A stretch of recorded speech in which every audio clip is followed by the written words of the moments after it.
Cette émission s'adresse à des gens en santé qui ne prennent pas de médicaments.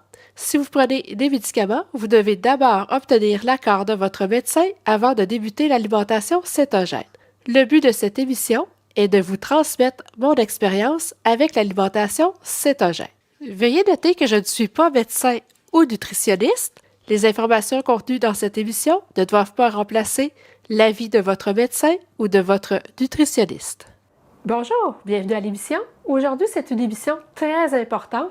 Donc, c'est une émission qui va faire la différence entre le fait que vous allez continuer l'alimentation cétogène ou que vous allez abandonner. Donc, je vais vous parler de l'importance des électrolytes.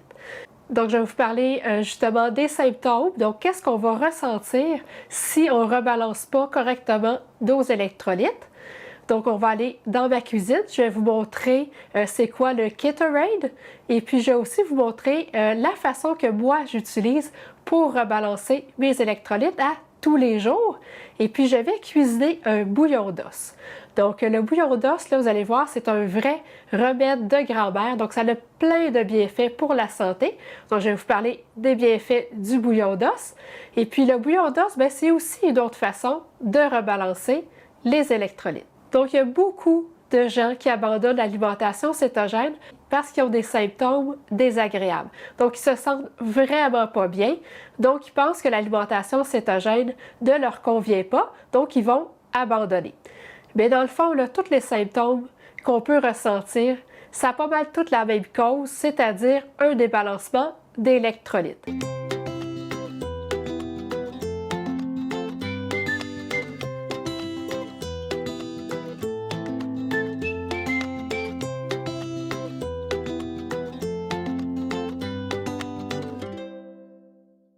Pourquoi on vit un débalancement d'électrolytes avec l'alimentation cétogène? C'est comme on mange très peu de glucides, mais on sécrète aussi très peu d'insuline. Et puis cette baisse d'insuline-là va faire que les reins ne feront plus de rétention d'eau. Donc on va perdre énormément d'eau, puis avec toute cette eau-là, on perd du sodium, et puis on perd aussi des électrolytes comme le magnésium et le potassium. Donc, c'est pour ça qu'on doit augmenter notre consommation de sel et qu'on doit trouver la bonne façon de rebalancer les électrolytes. Donc, si vous faites ça à partir du jour 1, donc si vous apprenez tout de suite à rebalancer vos électrolytes, bien, vous n'aurez pas de symptômes désagréables. Donc, vous ne serez pas tenté d'abandonner. Donc, ça ressemble à quoi les symptômes qu'on va avoir? Ça va être des maux de tête, des étourdissements, de la nausée, de la fatigue, vous allez avoir de la constipation ou de la diarrhée, vous allez avoir toujours soif, puis plus que vous allez boire, plus que vous allez débalancer vos électrolytes. Parce que si vous buvez beaucoup d'eau, vous allez uriner beaucoup, puis en urinant beaucoup, vous allez encore éliminer encore plus vos électrolytes. Donc, il faut boire entre 1,5 et 2 litres par jour. Normalement, ça devrait être suffisant. Et puis, un autre symptôme, ça va être de se lever souvent la nuit pour aller uriner. Donc, ça aussi, c'est un autre symptôme des électrolytes qui sont débalancés. Donc, on doit prendre de 1 à 2 cuillères à thé de sel parce qu'avec l'alimentation cétogène, on élimine aussi tous les aliments transformés. Puis les aliments transformés qu'on consommait, bien, ça nous apportait beaucoup de sel. Donc, comme maintenant, on ne mange plus d'aliments transformés, bien, ça va baisser notre consommation de sel. Donc, c'est pour ça qu'il faut trouver des façons d'ajouter du sel à notre alimentation. Donc, dès que vous ressentez un des symptômes que je vous ai nommés, allez tout de suite prendre un verre d'eau avec un peu de sel, puis vous allez voir, après 10-15 minutes, vos symptômes vont disparaître. Donc ça prouve vraiment que c'est un débalancement d'électrolytes. Donc, on se retrouve dans ma cuisine. Je vais vous montrer qu'est-ce que c'est le Ketorade. Donc, on retrouve vraiment plusieurs types de sel sur le marché. Donc, je vais vous expliquer c'est quoi les différents. Donc, le sel le plus commun, c'est le sel de table. Donc, le sel de table iodé, c'est un sel qui est ultra transformé, qui est très raffiné et puis qui a subi un processus de blanchiment pour être très blanc. Donc, c'est un sel qui va contenir seulement du chlorure de sodium, donc qui ne contiendra plus aucun minéraux et puis aucun oligo-minéraux non plus. Et en plus, il va contenir du sucre. Donc, si vous regardez la liste des ingrédients, vous allez voir qu'il y a du sucre qui a été ajouté au sel. Donc, il ajoute du sucre pour éviter que les grains collent ensemble et puis aussi pour bien répartir l'iode dans le produit. Ensuite, il y a le sel de mer. Donc, le sel de mer, c'est un sel qui est obtenu en faisant évaporer de l'eau de mer. Mais malheureusement, comme nos mers sont très, très polluées, on va retrouver des polluants dans le sel de mer. Donc, il va y avoir des microparticules de plastique et certains métaux lourds.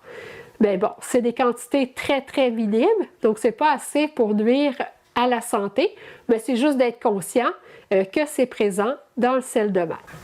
Ensuite, il y a le sel rose de l'Himalaya, qui est un sel qui est extrait d'une mine qu'on retrouve au Pakistan. Donc, c'est une mine qui n'a jamais été en contact avec des polluants.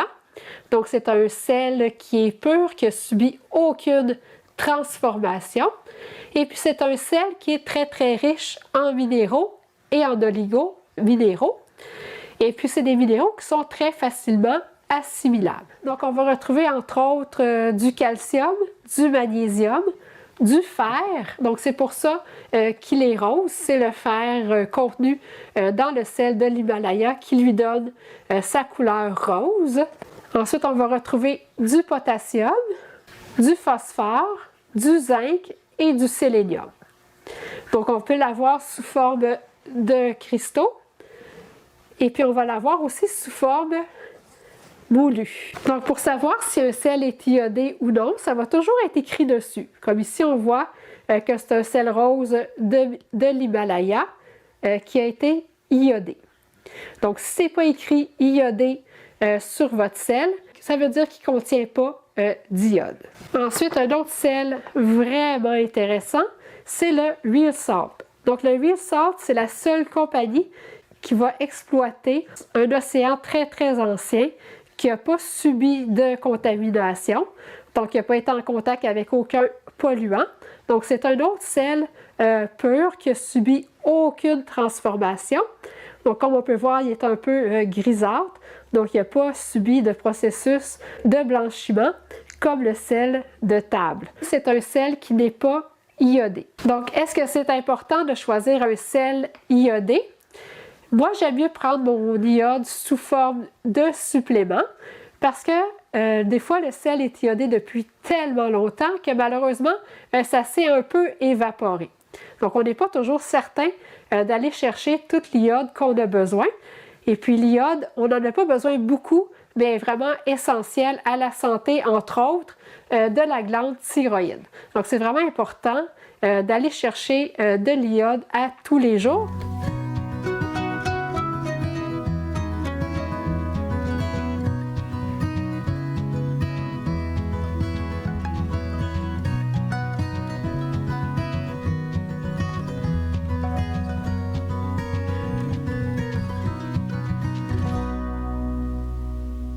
C'est pour ça que moi, je le prends sous forme de supplément. Donc, je prends un supplément de varèche. Donc, le varèche, c'est des algues qui sont très, très riches en iode. Donc, de cette façon-là, je m'assure de combler mes besoins en iode à tous les jours. Je n'ai plus à me soucier à savoir si mon sel est iodé ou non. Je comble mes besoins avec le varèche. Donc, un autre supplément qui est important de prendre, c'est le magnésium. Parce que les terres sont très appauvries en magnésium, donc nos légumes ne nous fournissent pas tout le magnésium qu'on a besoin. Donc, si vous souffrez de constipation, vous allez prendre le citrate de magnésium parce qu'il est légèrement laxatif. Si au contraire, vous avez tendance à avoir de la diarrhée, vous allez prendre le biglycidate de magnésium qui, lui, n'a aucun impact sur les intestins. Donc, je vous montre une première façon de rebalancer les électrolytes. Donc, c'est le Ketorade.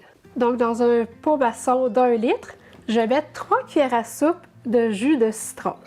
Donc, vous pourriez très bien utiliser du jus de citron fraîchement pressé. Ensuite, je vais mettre 2 cuillères à soupe de vinaigre de cidre de pomme.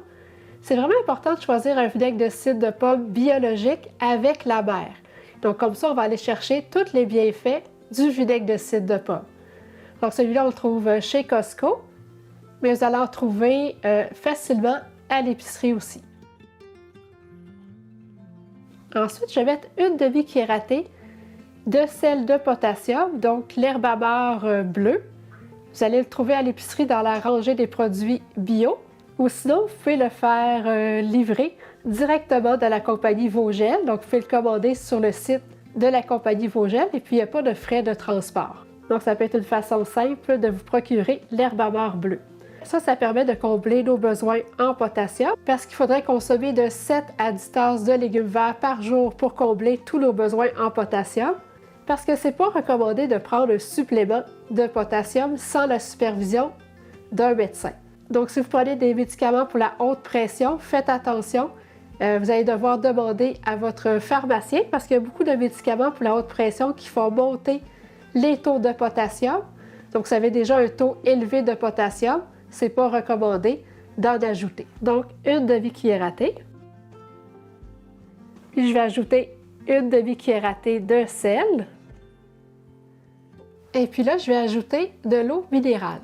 Donc, vous pouvez utiliser l'eau minérale de votre choix. Donc, ça pourrait être aussi du Perrier. Donc, on me demande souvent si on peut remplacer l'eau minérale par de l'eau gazéifiée ou de l'eau plate, donc de l'eau du robinet. Malheureusement, non. C'est vraiment important d'utiliser une eau minérale parce que le but du Ketorate, c'est d'augmenter notre niveau de minéraux. Et puis, l'eau minérale, elle est très, très riche en minéraux. Donc, elle va contenir beaucoup de calcium et de sodium. Donc, c'est pour ça que c'est très important de prendre de l'eau minérale ou sinon on n'ira pas chercher autant de minéraux. Donc, on va remplir le pot avec l'eau minérale.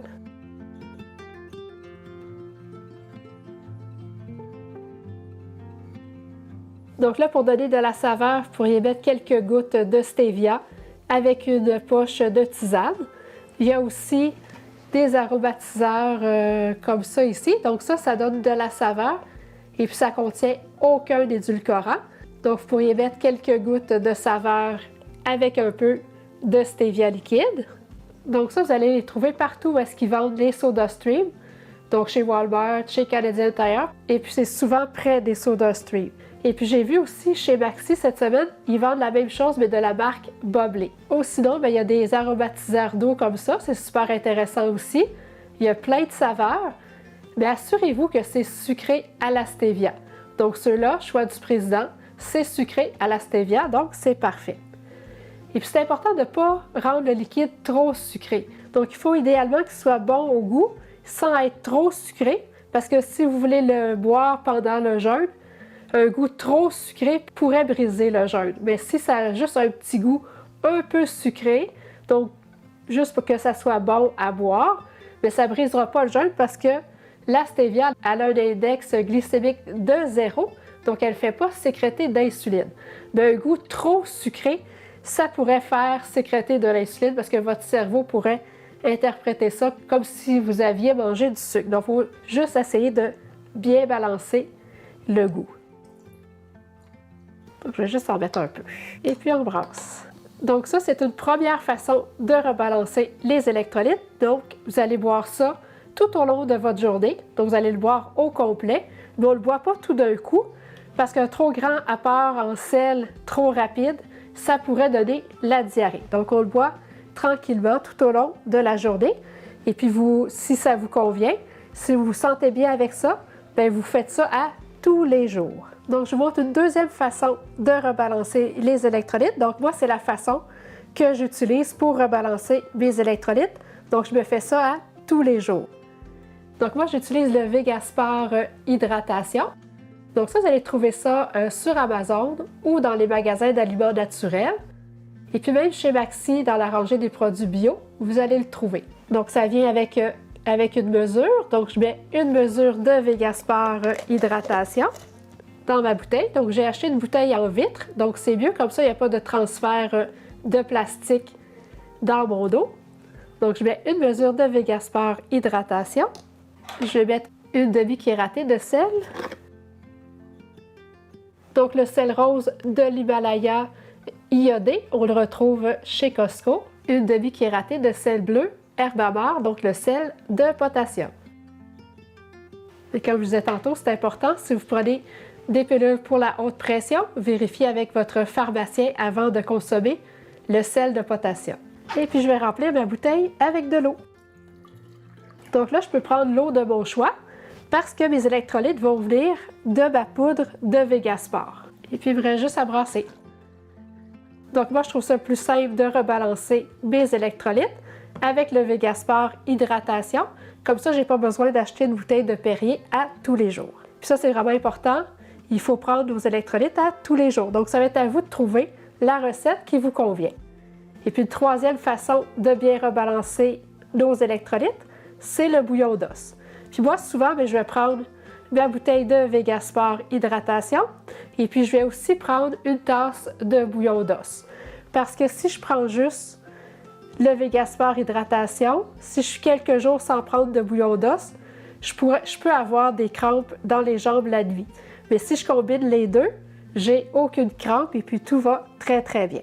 Donc le bouillon d'os, c'est une autre façon de rebalancer les électrolytes parce que le bouillon d'os va contenir beaucoup de minéraux. Donc ça contient beaucoup de calcium, de magnésium, de silicium, de soufre et de phosphore. Puis c'est ça qu'on veut, là. Quand on parle de rebalancer les électrolytes, c'est qu'on va aller chercher beaucoup de minéraux parce que c'est ça qu'on perd lorsqu'on élimine beaucoup de liquide, donc lorsque les reins arrêtent de faire de la rétention d'eau. Le bouillon d'os va aussi contenir des acides aminés qui vont aider le foie à se nettoyer. Il va aussi avoir des acides aminés qui sont très bénéfiques pour les reins. Et puis c'est aussi très riche en glutamine. Puis la glutamine, là, ça c'est excellent pour réparer les parois de l'intestin. Donc ça aide à guérir l'intestin perméable, qui est souvent la base de plusieurs maladies auto-immunes. Donc, le bouillon d'os va aider à réparer les dommages qu'on a fait à nos intestins. Ça contient aussi une gélatine naturelle qui va être bénéfique pour les os, pour les muscles, pour le cœur, pour les artères, pour les cellules et puis pour le cartilage. Donc, ça contient aussi du collagène qui va être bénéfique pour la peau, les cheveux et les ongles. Donc, c'est pour ça qu'on dit que le bouillon d'os est un vrai remède de grand-mère parce que c'est vraiment bénéfique pour tout le corps. Et puis, vous pouvez le prendre même pendant les périodes de jeûne. Donc, le bouillon d'os ne brisera pas le jeûne, mais c'est mieux d'enlever la couche de gras si vous voulez le consommer pendant un jeûne. On recommande de prendre de 1 à 2 tasses de bouillon d'os par jour. Donc, vous pouvez le prendre pendant une période de jeûne ou le prendre avec un repas. Donc, le bouillon d'os, on peut le retrouver en poudre ou on peut aussi le retrouver en tétrapack à l'épicerie. Mais je vous le dis, ça goûte vraiment, vraiment pas bon. Donc, ça n'a rien à voir avec le bouillon d'os maison. Donc, si vous pensez que vous n'avez pas le bouillon d'os parce que vous avez bu le bouillon d'os en poudre ou le bouillon d'os qu'on retrouve sur le marché, prenez le temps de faire votre bouillon d'os maison. Vous allez voir, le goût, ça n'a rien à voir avec ces produits-là. C'est vraiment très savoureux, un bon bouillon d'os maison. Donc, je vais vous montrer comment c'est simple de faire un bon bouillon d'os maison. Et puis, pour faire le bouillon d'os, on peut utiliser n'importe quel os. Ça peut être des os de poulet, ça peut être un os de bœuf. Donc, tous les os peuvent servir à faire le bouillon d'os. Donc, il y a deux façons de faire le bouillon d'os. Vous pouvez le faire soit à l'Instant Pot, donc à l'autocuiseur, ou à la mijoteuse. Parce que le bouillon d'os, ça doit vraiment mijoter longtemps. Donc, si vous utilisez des os de poulet, on recommande un minimum de 24 heures. Et puis, si c'est des os de bœuf, ça peut aller jusqu'à 48 heures. Donc, c'est pour ça que la mijoteuse, c'est plus sécuritaire que de garder ça sur le rond du poêle. Mais moi, maintenant, je fais toujours mes bouillons d'os à l'Instant Pot, donc à l'autocuiseur, parce que ça permet une cuisson beaucoup plus rapide. Donc, je vais obtenir un excellent bouillon d'os en seulement 4 heures avec l'autocuiseur. Donc, au début, j'avais un peu peur d'utiliser l'autocuiseur parce que je pensais que c'était des hautes températures, mais finalement, ce n'est pas du tout des hautes températures. C'est environ 325 degrés Fahrenheit. C'est vraiment une haute pression qui permet d'obtenir une cuisson super rapide. Donc, pour son côté pratique, je le fais maintenant à l'autocuiseur. Donc là, moi, c'était une carcasse de poulet cru. Donc, je l'ai fait griller au four à 350 degrés Fahrenheit pendant 1 heure. Parce que lorsqu'on utilise des os grillés, on obtient un bouillon beaucoup plus foncé, beaucoup plus savoureux. Donc, ça vaut vraiment la peine de bien faire griller les os avant de faire le bouillon. Bien, vous pouvez aussi utiliser une carcasse de poulet. Donc, vous faites cuire un poulet, vous mangez le poulet, puis vous gardez les os. Donc, ça aussi, ça va vous donner un excellent bouillon. Donc, vous pouvez les trouver à la moisson. Donc, dans les magasins d'aliments naturels, vous allez en trouver des carcasses de poulet. Et puis, vous pouvez aussi en demander à votre boucher. Souvent, je vais les prendre au volaille d'Angèle. Donc, c'est une place spécialisée en poulet. Donc, ils ont toujours de très, très belles carcasses. Et puis, j'ai vu aussi les fermes Lufa. Donc, ceux qui font des paniers qui livrent à domicile, ils offrent aussi les carcasses de poulet. Donc là, j'ai mis ma carcasse de poulet. Je vais la recouvrir d'eau. Je vais mettre 2 cuillères à soupe de vinaigre de cidre de pomme. Vous pouvez aussi utiliser du jus de citron. C'est vraiment important de mettre le vinaigre de cidre de pomme ou le jus de citron. C'est ça qui va vraiment aider à extraire tous les minéraux qui sont dans les eaux. Donc là, je vais laisser reposer ça pendant 30 minutes. Puis pendant ce temps-là, je vais préparer mes légumes et mes fines herbes. Donc là, je vais ajouter une carotte. Je vais ajouter une branche de céleri. Et puis on met les feuilles, ça donne vraiment un très bon goût au bouillon. Donc une branche de céleri. Je vais mettre un oignon coupé en 4. Je vais ajouter une branche de thym. Et puis une branche de romarin.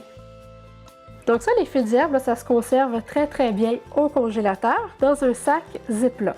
Je vais ajouter du sel et du poivre. Donc je vais bien fermer le couvercle. Je vais m'assurer que la valve est bien en position scellée. Donc je vais appuyer sur manuel et puis je vais mettre 240 minutes. Donc là, il va faire sa cuisson pendant 6 heures. Ensuite, je vais laisser la pression se relâcher naturellement pendant 30 minutes avant d'ouvrir la valve de pression. Donc, si vous le faites à la mijoteuse, toutes les étapes vont être les mêmes.